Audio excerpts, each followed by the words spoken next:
সেদিন বলেছেন পাকিস্তানের প্রধানমন্ত্রী 1 মিনিটের জন্য আমাকে হতে হবে। জিয়াকে হচ্ছে শেখ হাসিনা পাকিস্তানের দালাল বলেছেন।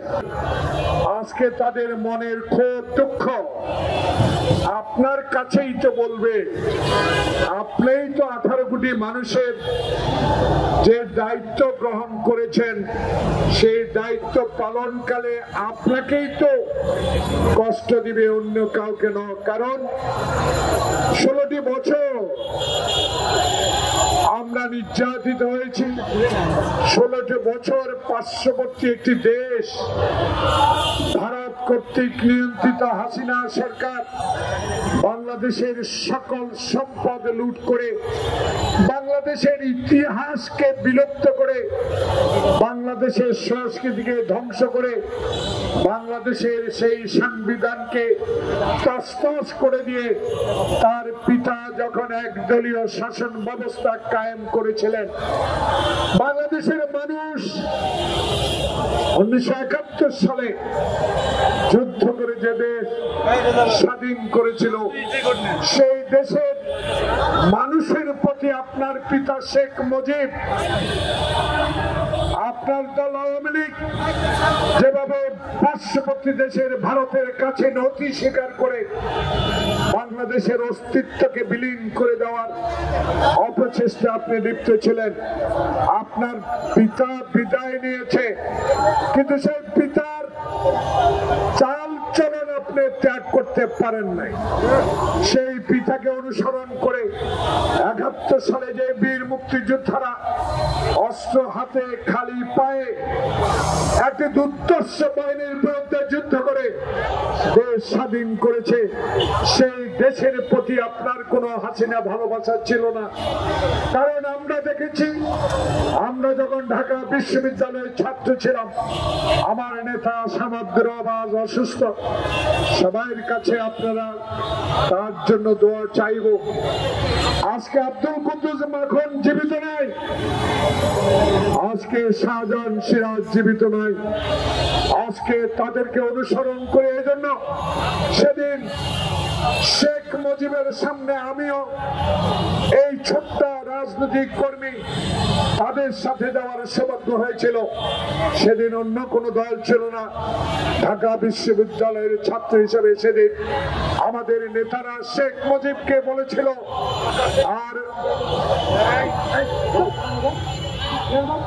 আর রক্তক্ষরণ নয়।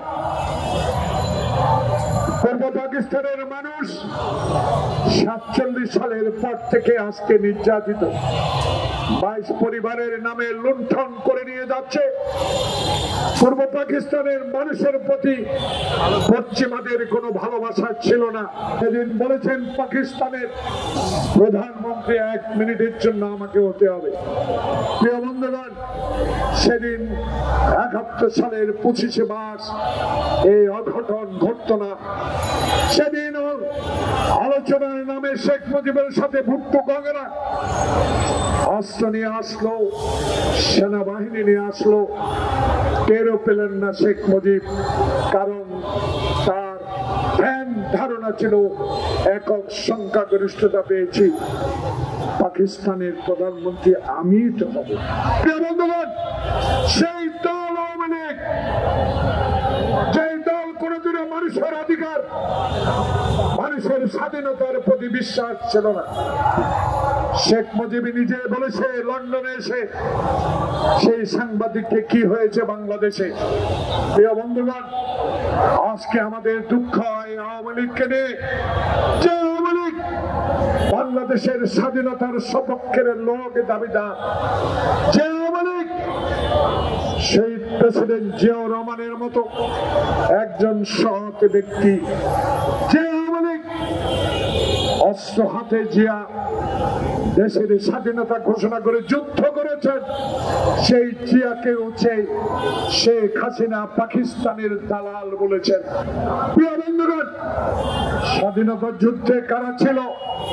এদেশের জনগণ হাফ প্যান্ট পরে খালি পায়ে, দামাল ছেলেরা, কৃষক জনতা, শ্রমিক সেদিন পার্শ্ববর্তী একটা দেশে আশ্রয় নিয়ে, ট্রেনিং নিয়ে, 7 দিনের মাথা অস্ত্র হাতে নিয়ে যুদ্ধ করে অকাতরে জীবন বিসর্জন দিয়ে আপনার পিতাকে সেদিন ক্ষমতায় বসিয়েছিলেন, কিন্তু আপনার পিতা সেই জনগণের যোগ্যতা, সেই জনগণের ভালোবাসার প্রতি লুণ্ঠিত হয়ে সেদিন এক দলীয় শাসন কায়েম করে বাংলাদেশের সকল সংবাদপত্র বন্ধ করে দিয়েছিলেন।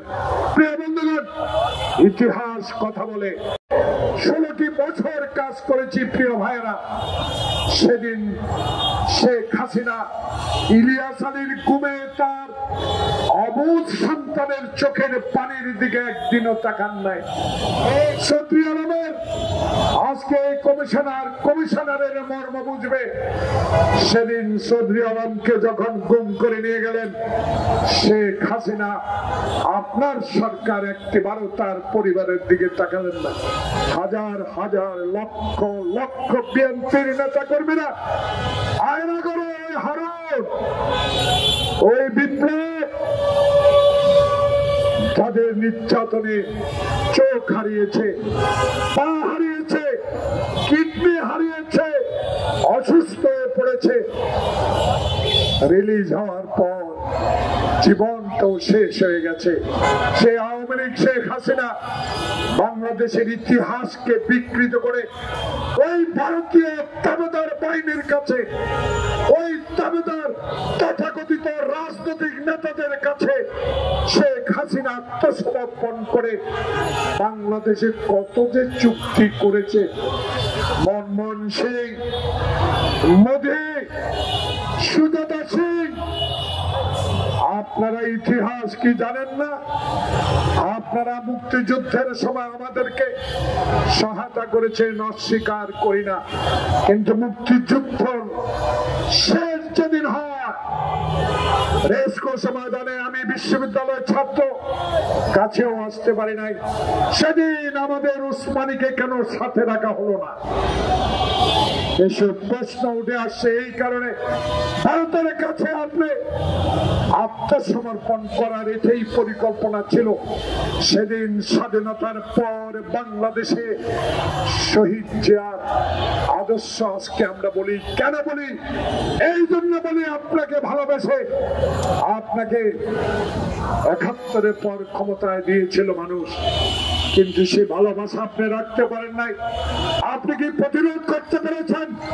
ভারতীয় বাহিনী যখন আমার শিল্প কারখানা সব ধ্বংস করে তুলে নিয়ে যাচ্ছিল, যখন পাকিস্তানের সশস্ত্র বাহিনী আধুনিক অস্ত্রগুলো লুট করে নিয়ে যাচ্ছিল, ব্যাংক কল কারখানা যখন সব লুট করে নিয়ে যাচ্ছিল, প্রতিবাদ করার ছিল না।